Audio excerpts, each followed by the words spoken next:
প্রিয় দর্শক, স্বাগত আজ দুপুরে। আপনাদের সঙ্গে আছি আমি নুধাত সাওম। সবাইকে শুভেচ্ছা জানিয়ে শুরু করছি আজ দুপুরের আজকের আয়োজন। আমাদের আয়োজনে আজ থাকছে সংস্কৃতি, এনটিভি অনুষ্ঠান সূচি ও দুপুরের অতিথি। প্রথমেই থাকছে সংস্কৃতি। বাংলাদেশের পূর্বাঞ্চলের 11টি জেলায় সম্প্রতি ভয়াবহ বন্যায় ক্ষতিগ্রস্তদের সহায়তায় মালিবাগ কসমোস সেন্টারে অনুষ্ঠিত হচ্ছে চিত্রকলা প্রদর্শনী art for aid rebuilding lives. প্রদর্শনী চলবে 5 অক্টোবর পর্যন্ত। বৈষম্য বিরোধী ছাত্র আন্দোলনের সময় আলোকচিত্রীদের ক্যামেরায় ধরে রাখা বিভিন্ন গুরুত্বপূর্ণ মুহূর্তের ছবি নিয়ে দৃকের 35তম প্রতিষ্ঠাবার্ষিকী উপলক্ষে ধানমন্ডির দৃক গ্যালারিতে অনুষ্ঠিত হচ্ছে আলোকচিত্র প্রদর্শনী বুক পেতেছি গুলিকর। প্রতিদিন বিকেল 3টা থেকে রাত 8টা এই সময় প্রদর্শনী চলবে 21 সেপ্টেম্বর পর্যন্ত। এবার এনটিভি অনুষ্ঠান সূচি। এবার জানিয়ে দিচ্ছি এনটিভির আজ রাতের বিশেষ বিশেষ অনুষ্ঠানগুলির সময়সূচি। সন্ধ্যা 6টা 45 মিনিটে থাকছে কাজী মোহাম্মদ মোস্তফার প্রযোজনায় অনুষ্ঠান বিজ্ঞানে আনন্দ।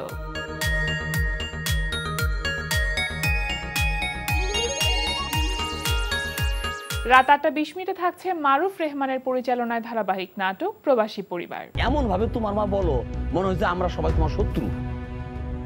শত্রু না হয় তো কি? যে মহিলা আমাকে তার বাসা থেকে বের করে দিয়েছে সে আমার শত্রু না তো কি? তাকে আমি এর থেকে বেশি কিছু ভাবতে পারি না। আচ্ছা তোমার মা মানে আমার মা তোমার শত্রু মাইনা নিলাম, কিন্তু সেটা আমার মা, আপন মা। আচ্ছা আমার একটা কথার উত্তর দাও তো, আমার মা যদি মইরা যায় তখন যাইবা? আগে মরুক তারপরে চিন্তা ভাবনা করবো। মানে হইতেছে তোমার সাথে সংসার করতে হইলে আগে আমার মারে মারতে হইবে। বাহ, অনেক সুন্দর কথা। তবা তবা তবা, আমি তো সেটা বলি নাই। তোমার মা হায়াত অনেক বেশি হোক, আমার তাতে কোনো সমস্যা নেই। কিন্তু তোমাকে একটা কথা বলি, এই পৃথিবীতে সব মাই কিন্তু ভালো হয়, কিছু কিছু মা ডাইনিও হয়। তোর আর কি? হ্যাঁ, তোর তো কোনো মান সম্মান নাই। তোর মান সম্মান নাই, কিন্তু আমার কিন্তু মান সম্মান আছে। আমার পোলা আছে, মাই আছে, মাইয়ার জামাই আছে, আমার পুতের বউ আছে, আমার নাতি পুতি আছে। রাত 9টা 40 মিনিটে থাকছে একক নাটক।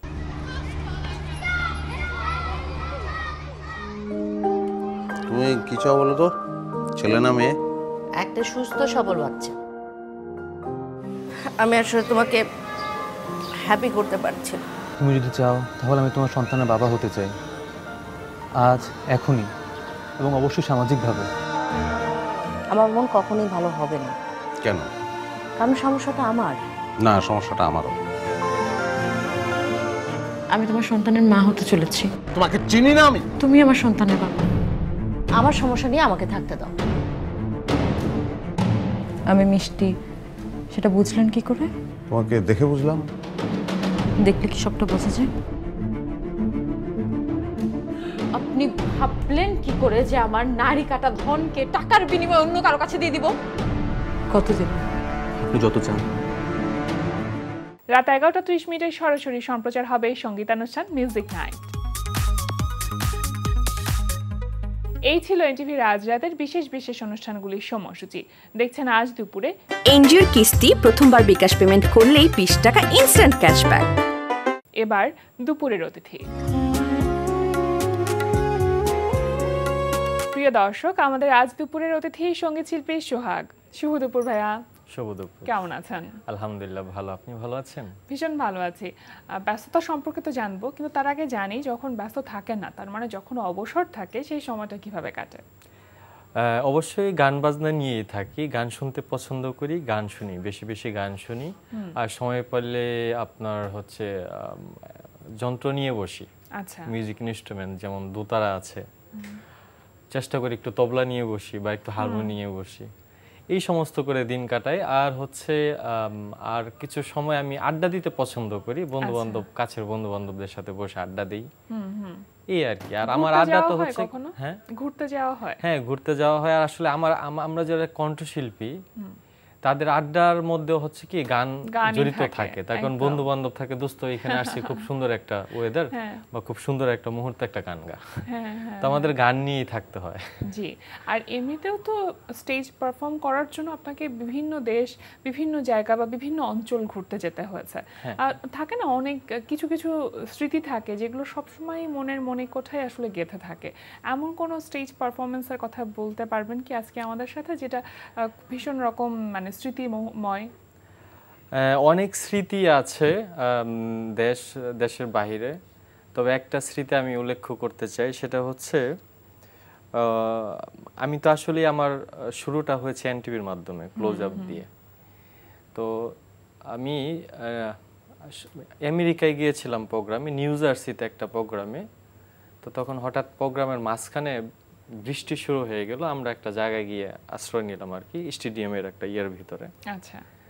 তো ওখানে আমরা সবাই ছিলাম, ওখানে ওখানকার পুলিশ সদস্য যারা ছিলেন ওনারা আমাদের সিকিউরিটি দিচ্ছিলেন আর কি, আমাদের নিরাপত্তা দিচ্ছিলেন। তো একজন মহিলা তার একজন বাচ্চাকে কোলে নিয়ে এসে বলল যে ভাইয়া আপনাকে আমি অনেক পছন্দ করি, আপনার এই গানটা স্পেশাল আমি খুব পছন্দ করি, আমার একটা শখ, আমার বাচ্চাটা আপনি কোলে নেবেন, আমি একটা ছবি তুলব। আচ্ছা আচ্ছা। তো এই স্মৃতিটা আমার কাছে খুব স্পেশাল মনে হয়, একদম মানে অমূল্য একটা সময় সেটা। Right. এই যে যেমনটি বলছিলেন যে ক্লোজ আপ ওয়ান তোমাকে খুঁজছে বাংলাদেশ, 2012-তে আপনি অংশগ্রহণ করেছিলেন এবং সেখান থেকে আজ এতগুলো বছর ধরে এ পর্যন্ত উঠে আসা, বিভিন্ন রকম চড়াই উতরাই নিঃসন্দেহে ছিল, কিন্তু সেই সময়টার ব্যাপারটাই কিন্তু একেবারে আলাদা রকম ছিল। একদম একদম একদম আলাদা রকম। আর আমার ব্যাপারটা একটু অন্যরকম ছিল, আমি তো আসলে প্রবাসী ছিলাম। আমি প্রবাসী ছিলাম, আমার কাজ ছিল, আমি দীর্ঘ 5.5 বছর প্রবাসী ছিলাম। আমি গানটা শেখার তেমন ভালো সময় আসলে পাইনি। আমি উস্তাদ জি, উনি সৌদি আলিম ভাই, ওনার কাছে শেখার সুযোগ পেয়েছিলাম মাত্র 6 মাস, তারপরে বাইরে চলে যাই। ওখানে হচ্ছে 1 সপ্তাহ পর পর একটা দিন ছুটি পেতাম, ওই বন্ধু বান্ধব নিয়ে চলে যেতাম সমুদ্র ধারে। তো ওখানে হচ্ছে দেখা যাচ্ছে যে পানির বোতল দিয়ে আমরা ওই মাইক্রোফোন বানাতাম, একজন উপস্থাপনা করতো, চার সাথে বসে থাকতাম, ওই গান বাজনা হতো, ওইভাবে গান গাইতাম। ওখান থেকে অডিশন দিয়ে বাংলাদেশে আসা, তারপর বাংলাদেশে টপ 10-এর ভিতর, তারপর ফাইনাল টপ 3-এর ভিতরে আসা, এটা চ্যালেঞ্জিং, বড় চ্যালেঞ্জিং ছিল এবং অনেক স্মৃতি ছিল, আনন্দেরও ছিল। সেটাই। তারপরের বছরগুলো কেমন ছিল, এই যে 2012-র পর থেকে আজ 2024 এতগুলো বছর, এই যাত্রাটা কেমন ছিল? হ্যাঁ, চড়াই উতরাই ভালো মন্দ মিলেই আসলে প্রত্যেকটা মানুষের জীবনে সুখ দুঃখ সব মিলিয়ে জীবন। তবে আমি মনে করি অবশ্যই ভালো, সঙ্গীত এমন একটা কি বলবো মাধ্যম, এই সব ধরনের মানুষের মন জয় করা যায়। আসলে আমরা এখন, আগে আমি যে সোহাগ ছিলাম, আমি তো একেবারে গ্রাম থেকে উঠে আসা, আমি আর কি কিছু কিছু বিষয় কিছু কিছু জায়গায় গিয়ে ভেবেছি যে আমি তো সেই ভালুকার কাচিনা গ্রামের পাড়াগা থেকে উঠে আসে সেই সোহাগ, আমি আজ কোথায় আছি। এই দৃশ্যটা যদি আমার এলাকার মানুষকে দেখাতে পারতাম যে আমি এরকম একটা পজিশনে আছি। অবশ্যই তারা জানে, তারা অনেক কিছু অবগত আছেন, কিন্তু কিছু কিছু বিষয়গুলো আনন্দ মুহূর্ত আমি মনে হয় যে ওনাদের সাথে আমি শেয়ার করি যে এই পরিস্থিতি তোমাদের ছেলে বা তোমাদের সন্তান এখন এখানে আছেন। তো অনেক আনন্দ হয়। নিজের চেষ্টা, পরিশ্রম এবং শ্রোতা দর্শকদের ভালোবাসা ছাড়া আসলে এই জায়গাটা ধরে রাখাটাও কিন্তু সম্ভব হতো না। আর যে গানের জন্য এই জায়গাটা ধরে রাখা সম্ভব হয়েছে, সেই গানের মানুষ আপনি। একটি গান শুনি আমরা এখন। আজ ইচ্ছা ছিল মৌলিক গান করা, তবে মৌলিক গান না করি, আমার পছন্দের একটি গান গাই, সদ্যীয় বারি সিদ্দিকী স্যারের গাওয়া। বড় বেশি মন্দ আমি ভুলে থাকি তোমারে, লোভ লালসার হাতে ধরে নষ্ট হওয়ার সুযোগ খুঁজি রে হায়। লোভ লালসার হাতে ধরে নষ্ট হওয়ার সুযোগ খুঁজি রে। নরক কাছে বিচার হবে, জ্ঞানীর কথা বলি, মানকুল মান লুটে নিয়ে গর্ব করে চলি, আমি গর্ব করে চলি। নরক আছে বিচার হবে, জ্ঞানীর কথা বলি, মানকুল মান লুটে নিয়ে গর্ব করে চলি, আমি গর্ব করে চলি। বাইরে দেখায় কি পূর্ণবান, ভেতর পাপের পুঁজি রে। বাইরে দেখায় কি পূর্ণবান, ভেতর পাপের পুঁজি রে। লোভ লালসার হাতে ধরে নষ্ট হওয়ার সুযোগ খুঁজি রে। হায় লোভ লালসার হাতে ধরে নষ্ট হওয়ার সুযোগ খুঁজি রে। বড় বেশি মন্দ আমি ভুলে থাকি তোমারে, লোভ লালসার হাতে ধরে নষ্ট হওয়ার সুযোগ খুঁজি রে। ভীষণ সুন্দর গানটি, মানে গানটির বাণীগুলো অসাধারণ একদম।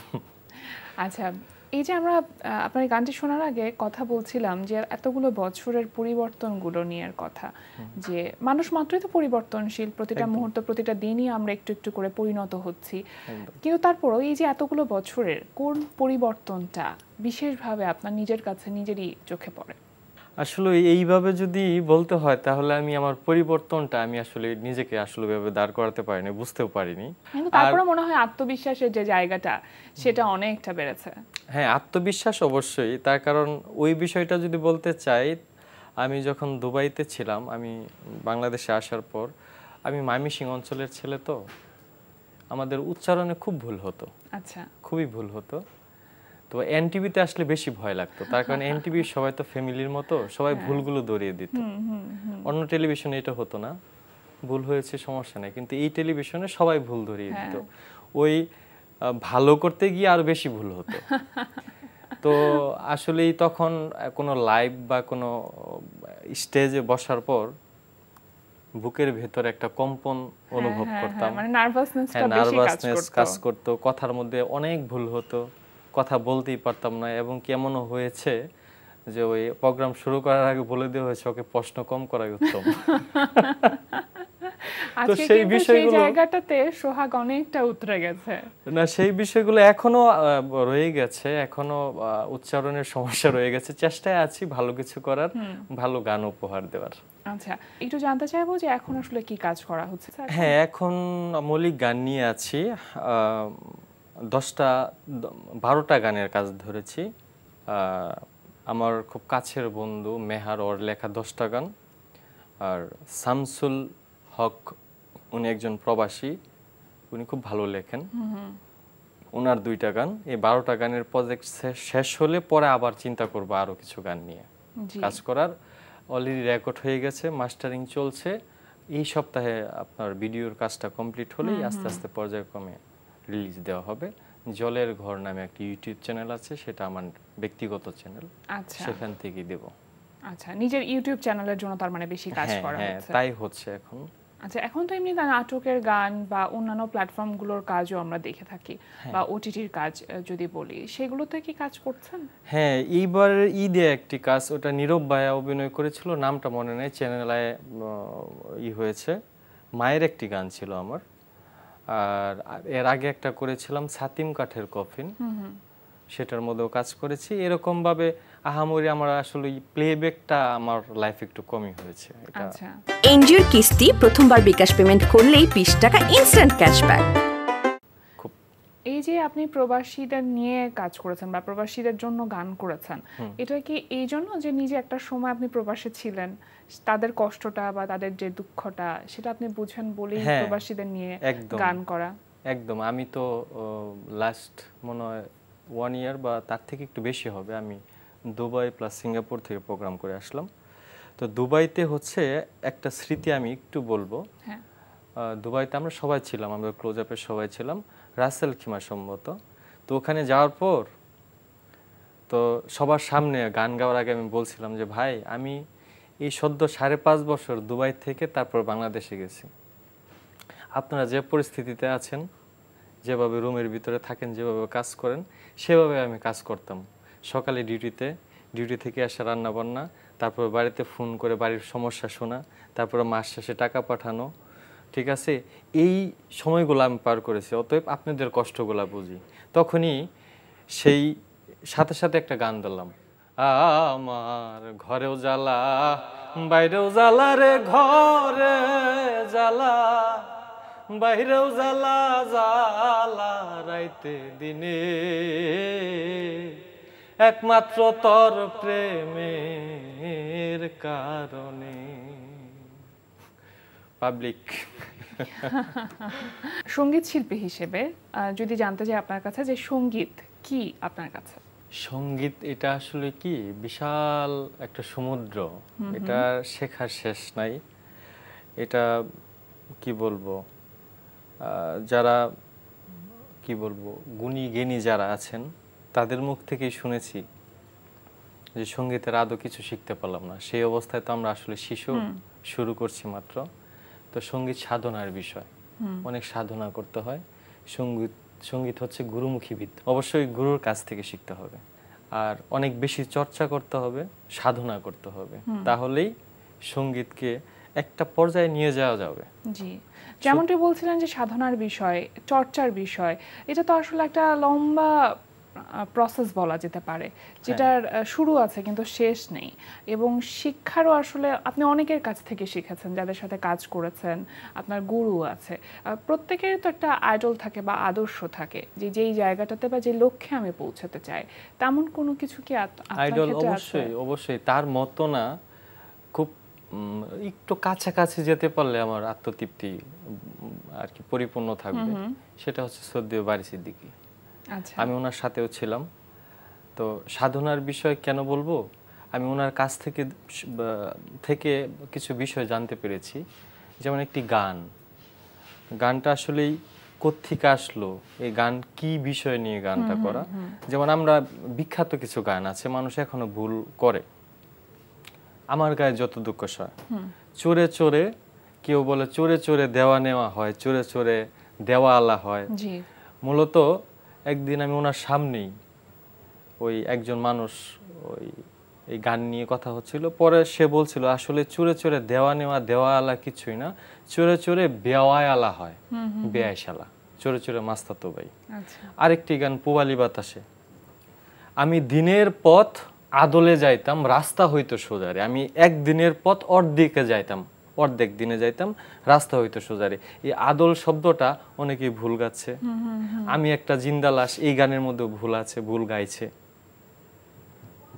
আপনি চেষ্টা করেন সেটাকে সঠিক ভাবে। হ্যাঁ, আমি আসলে সঠিক সব গান তো করতে পারি না, কিন্তু চেষ্টাটুকু আমরা করতে পারি। একটা গান তোলার পর আমি এটা নিয়ে ভাবি যে আসলে কোন কথাটা আসলে এটা হইতে পারে না কিনা, এটা আসলে কি, এটা কি না। আমি বিভিন্ন ভাবে এটা যাচাই বাছাই করে, বা আমাদের সিনিয়র শিল্পীদেরকে আমি ফোন দিই যে ভাই আসলে কি এটা হওয়ার কথা, বা এটা কি হচ্ছে, আচ্ছা, কনফার্ম হয়ে তারপর আমি গান গাওয়ার চেষ্টা করি। আচ্ছা, অনেক শিল্পীকে তো আমরা দেখেছি গান গাইতে গাইতে কখনো সুর করা, গান লেখা, কম্পোজিশন, ইভেন সঙ্গীত পরিচালনা পর্যন্ত করতে, কিন্তু আপনার ক্ষেত্রে সেটা হয়নি। এটার কারণটা কি? সেটা হচ্ছে কি, আমি তো এখন, যদিও দীর্ঘদিনের একটা গ্যাপ আছে, শ্রদ্ধেয় শফি মন্ডল স্যার উনি একটা কথা বলেছেন যে সোহাগ, এটা কেন বলেছেন, আমি শুধু বাঁশি ধরতাম, বাঁশি ধরার পর বলতো সোহাগ তুই বাঁশি ধরিস না। তো প্রথম বুঝতাম না, 3 দিনের দিন সে আমাকে বলেছিল যে সোহাগ সবাই বারী সিদ্দিকী হইতে পারবে না, ঠিক আছে?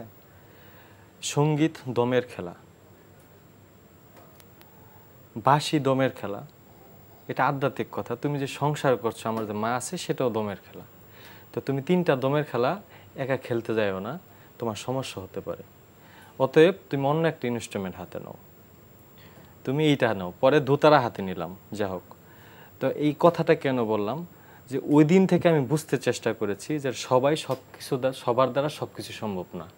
আমি সোহাগ গান গাই, শুধু গান নিয়েই থাকি, সুর কম্পোজিশন এটার জন্য আলাদা আছে, মানুষ আছে, ওনাদের দায়িত্ব আছে, ওনারা যার যার কাজ সেটাই, যার যার কাজ। তো সব যদি আমি করতে চাই হয়তো বা সব ক্ষেত্রে ভালো করতে পারবো না, আমারটা নিয়ে আমি থাকি। ভীষণ ভালো লাগলো আপনার সাথে কথা বলে। একেবারে শেষের দিকে চলে এসেছি, আরো একটি গান শুনতে চাইবো আপনার কণ্ঠে। ওকে। খালে বিলে অথই পানি, ভাষা পানি সারা গাও, তোমার ঘাটে বান্ধা তরি আমার ঘাট নাই রে না।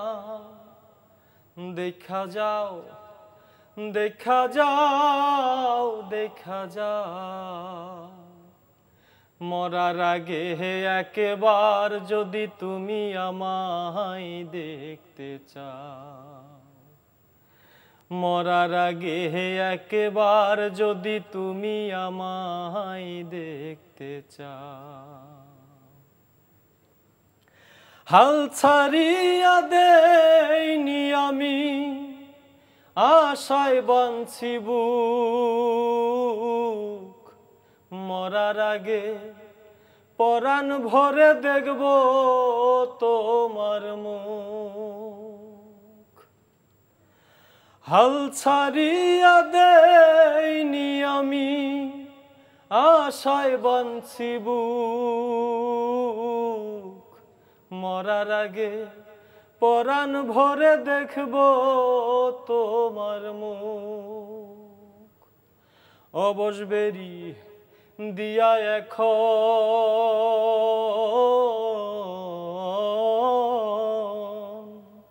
হায়রে অবসবেরি দিয়া এখন বান্ধা দুটি পা। দেখা যাও দেখা যাও দেখা যাও, মরার আগে একবার যদি তুমি আমায় দেখতে চাও, মরার আগে একবার যদি তুমি আমায় দেখতে চাও। আপনার কণ্ঠে যে দরদ সেটা থাকুক, এভাবেই চলতে থাকুক, শুভকামনা রইল। ভীষণ ভালো থাকুন সব সময়। আজকে আমাদের আয়োজনে আসবার জন্য ধন্যবাদ। ধন্যবাদ আপনাকেও, খুব ভালো লাগলো। এনটিভিকে ধন্যবাদ। সবসময় ভালো থাকবেন, সবাই ভালো থাকবেন দর্শক শ্রোতারা। প্রিয় দর্শক, আমরা চলে এসেছি অনুষ্ঠানের শেষ প্রান্তে। অনুষ্ঠান সম্পর্কে আপনার মতামত জানাতে মেইল করুন আজ দুপুরে @ntvbd.com এ। বিশ্বের যে কোনো প্রান্ত থেকে যে কোনো সময় আজ দুপুরে দেখতে ভিজিট করুন আমাদের পূর্ণাঙ্গ ওয়েব পোর্টাল www.ntvbd.com। এছাড়া এনটিভি সব জনপ্রিয় অনুষ্ঠান ও খবরের আপডেট পেতে ভিজিট করুন আমাদের ইউটিউব চ্যানেল ও ভেরিফাইড ফেসবুক পেজে। সবার মঙ্গল কামনায় আজকের মতো এখানে শেষ করছি। শুভ দুপুর।